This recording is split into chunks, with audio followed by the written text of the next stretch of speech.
देखने पहले ये हमने एक बूट परचेज किए हैं नाइक से।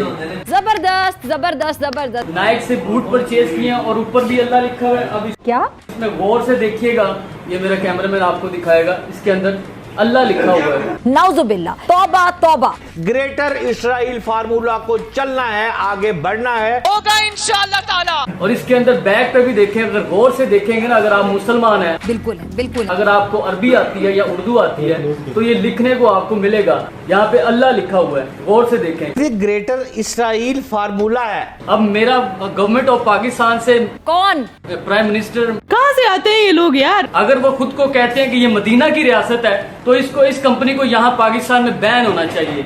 मगर नहीं जी, जिसने पाकिस्तान तक आना है, ठीक कह रहा है बरलास, पाकिस्तान के बाद बारी पाकिस्तान की है। सही पकड़े हैं। ये देखें, गौर से देखें, हमारे लानत है यार मुसलमान होने पर, अगर हमारे मुल्क में ऐसी चीजें अगर सेल हो रही है तो। और ये इस्राइली जो फितना है, इसने पूरी दुनिया को अपनी लपेट में लेना है। इस्लामी एटमी पावर हैं, तो हम कितना खटकते होंगे इनकी आंखों को? बहुत ज्यादा खटकते हैं। इसी वजह से आप देखें तो इजराइल और इंडिया का आपस में एक बड़ा क्लोज नेक्सस है। आपने सबसे पहले घबराना नहीं।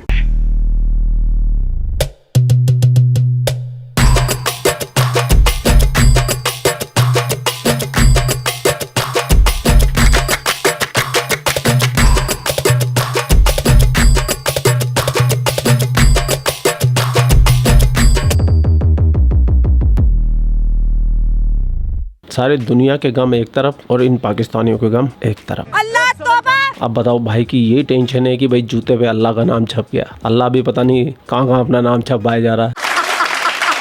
और पाकिस्तानी में तुम्हारे को एक बात बता दूं, नाइकी का तुम बॉयकॉट करो या ना करो, नाइकी को घंटा फर्क नहीं पड़ता है।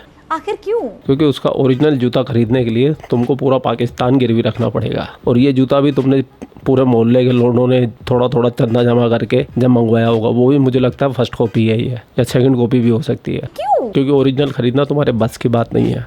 देख रहे हैं आप? इसकी सबसे बड़ी वजह यह है कि तुम ओरिजिनल हो ही नहीं। वाह भाई वाह। तुम फर्जी आइडेंटिटी के साथ जी रहे हो। तुम कन्वर्टेड हिंदुओं की नाजायज औलादे हो, डरपोक औलादे हो, उनकी कायर औलादे हो, जो तलवार के डर से बड़े भाई का कुर्ता और छोटे भाई की सलवार पहन लिए थे।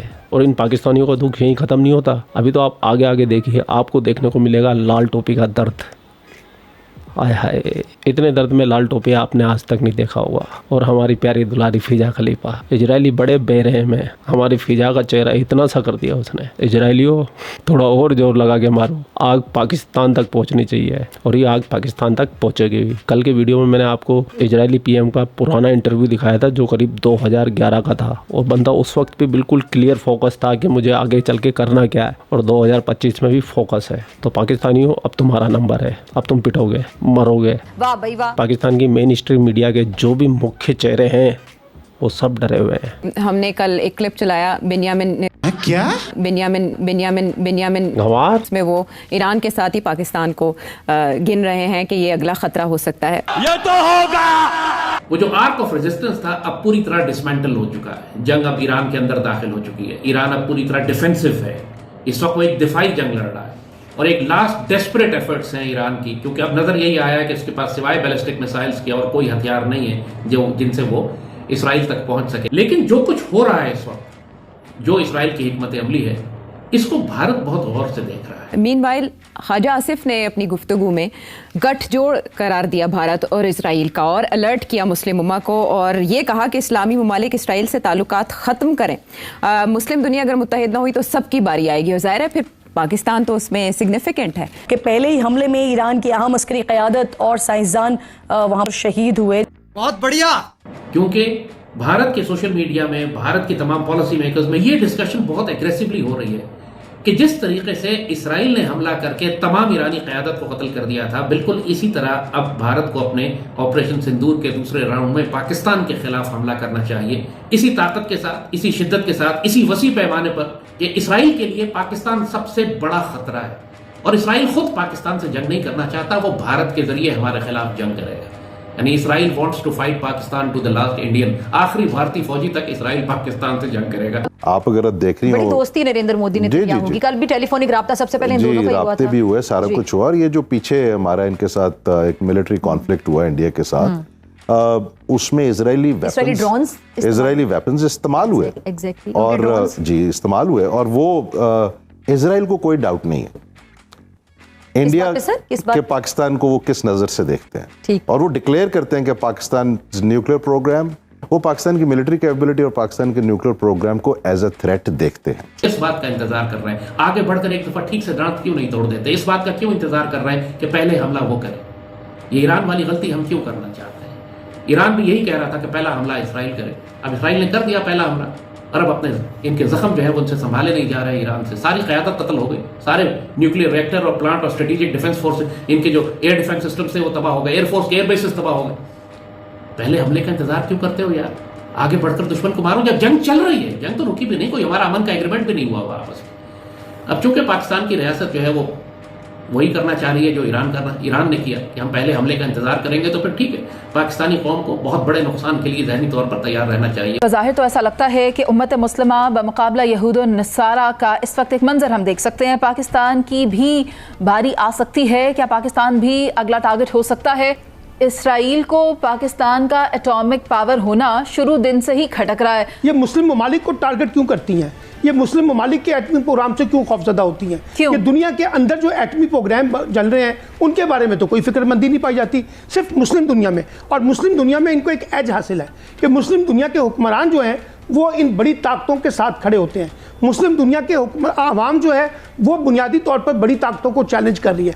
यही वजह है कि हमें मुस्लिम दुनिया के अंदर मुस्लिम हुक्मरान और मुस्लिम आवाम के दरमियान एक बड़ी वाज़ेह खलीज नज़र आती है। अभी तो डोनाल्ड ट्रंप आए थे सऊदी अरब के दौरे में, तो उन्होंने कहा कि इसराइल को तस्लीम किया जाए, और उन्होंने मुख्तलिफ ममालिक से भी रिक्वेस्ट की कि जनाब इसराइल को तस्लीम किया जाए। तो एक तरफ इसराइल को तस्लीम करने की बात है और दूसरी तरफ इसराइल जो है वो जंगे मुसल्लत कर रहा है। और नेतन्याहू ये बात बहुत खुलकर कह चुका है कि इसराइल का सिक्योरिटी जोन जो है वो उस वक्त तक इसराइल की सिक्योरिटी मुकम्मल नहीं होती जब तक पाकिस्तान से वो एटमी हथियार वापस ना ले लें या पाकिस्तान को तबाह ना कर दें। तो मैं इस लाल टोपी को ये बोलना चाहूँगा, अपने बोरिया बिस्तर बांध लो और तुम निकल लो। और उनके जो सिक्योरिटी एनालिस्ट हैं, जो पॉलिसी मेकर्स हैं, इस बात को खुल के बात एक्नॉलेज करते हैं कि इसराइल का सिक्योरिटी जोन दरियाए सिंध तक है, यानी जब तक दरियाए सिंध तक उनकी सरहदें या उनके हलीफ हुक्मरान नहीं होंगे उस वक्त तक इसराइल अपने आप को कभी महफूज नहीं समझेगा।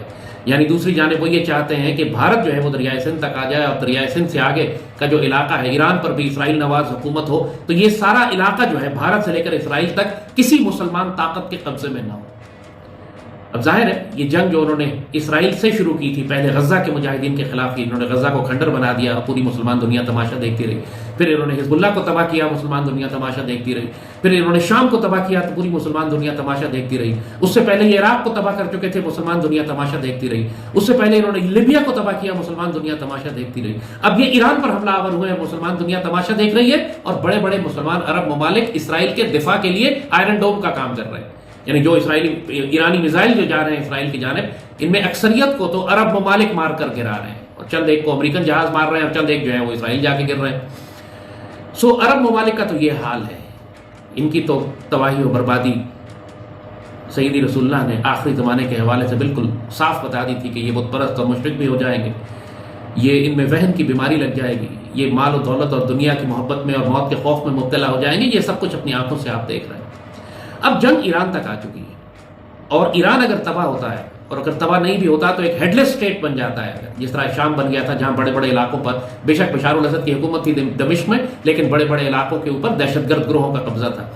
इस तरह की कोई सूरत हाल अगर ये ईरान के साथ करते हैं तो पाकिस्तान के लिए बहुत खतरनाक सूरत हाल पैदा हो जाएगी कि हमारे मगरब में दोनों मुल्क, अफगानिस्तान तो वैसे ही इनके लिए काम कर रहा है, और फिर ईरान भी, जो अभी तक ईरान हमें खतरा नहीं, ईरान की जानिब से हमें कोई खास खतरा नहीं था, हमें कोई भारी फौजें वहां नहीं लगानी पड़ती सिवाय स्मगलर्स के या छोटे मोटे दहशतगर्द ग्रोहों के। लेकिन अगर वो वाकई ईरान के, इसराइल के कंट्रोल में चला जाता है, फिर पाकिस्तान के लिए वेस्टर्न फ्लैंक जो है वो पूरी तरह एक्सपोज हो जाएगा। 20 साल से लोग ये कह रहे थे कि जब से पाकिस्तान एटमी ताकत बना है अब तो कोई रवायती जंग हो ही नहीं सकती, और जब हम कहते थे कि रवायती जंग होने वाली है, भारत अरबों डॉलर का रवायती असलाह खरीद रहा है, वो पागल तो नहीं है कि हिंदू बनिया 100 अरब डॉलर का रवायती असलाह खरीद रहा है, और पाकिस्तानी हम पर हमारा मजाक उड़ाते थे कि आप सिर्फ जंग की बात कर रहे हैं। जाहिर है कि नजर आ रहा था कि वो रवायती जंग की तैयारी कर रहा है, और बिलाखिर रवायती जंग हुई ना। फिर अब जंग होने के बाद पाकिस्तान भाग रहा है हर जगह कि जी हम J-35 भी ले लेते हैं, और MQ-19 भी ले लेते हैं, और हम नए ड्रोन्स भी ले लेते हैं, और अब ये भी।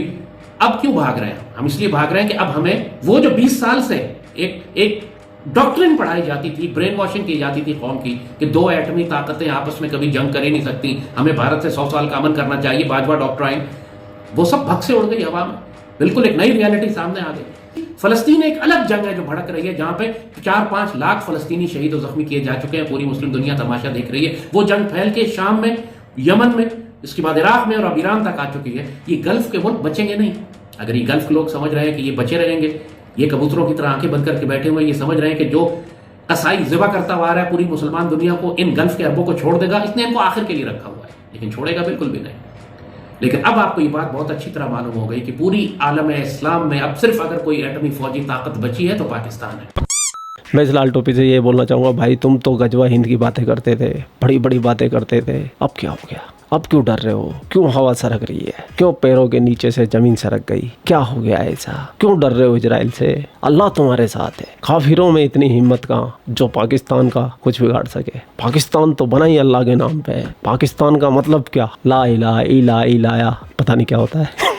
तो तुम काहे को डरते हो? तुम्हें तो तोप के गोलों के आगे आगे खड़े हो जाना चाहिए, क्योंकि तुम्हारे जैसा जज्बा और ईमान पूरी दुनिया में किसी के पास नहीं है। तुम तो इस संसार की सबसे अफजल कौम हो। और ये सारी बातें मैं अपनी तरफ से नहीं बता रहा हूँ, ये पाकिस्तानी खुद बोलते हैं, और ये लाल टोपी खुद बोला करता था। अब देखो आवाज़ नहीं निकल रही है इनकी, निकल तो मेरी भी नहीं रही है, क्योंकि रात का बहुत ज़्यादा टाइम हो गया, लोग सो रहे हैं, जाग जाएंगे। खैर पूरा वीडियो आपने देख लिया। वीडियो देखने के बाद आपकी क्या राय? कमेंट सेक्शन आपका है, आप भी अपनी राय रख सकते हैं। आप लोग अपना ख्याल रखें। आपका भाई आपके लिए पाकिस्तान से रिलेटेड वीडियो लाता रहता है। जय हिंद, वंदे मातरम, जय श्री राम, जय श्री राम, जय श्री राम।